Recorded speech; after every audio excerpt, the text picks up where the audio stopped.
Maglayo na tayo, baka another 12 days yan. Ito ang naging pabirong hirit ng It's Showtime host na si Vice Ganda, nang ipakita nila ng kanyang partner na si Ayon ang kanilang couple shoes. Nakakahiya naman yung sapatos natin. Baka sabihin nakaano tayo, couple shoes, wika ni Vice. Diyos ko, na-achieve ko din yung couple shoes.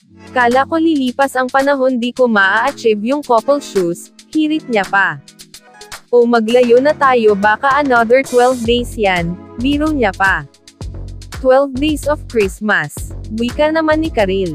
Kababalik nga lang ng Showtime, ngunit tuloy pa rin ang parinig ni Vice Ganda kay MTRCB Lala Soto matapos na patawan ng 12 days na suspensyon ang It's Showtime.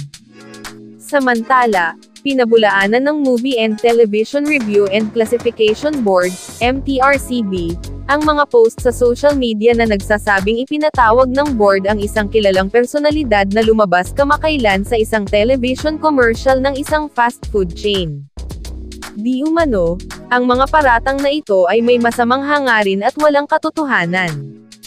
Si Vice Ganda ang tinutukoy na kilalang personalidad, na kamakailan ay inilunsad ang commercial sa isang fast food chain na parang ang style ng pagkain ng fried chicken, ay yung parang style sa pagdila nito sa cake, na di umano'y isa sa mga naging dahilan, upang parusahan ang programa nilang It's Showtime, na kababalik lang sa ere pagkatapos ng 12 days suspension ng MTRCB.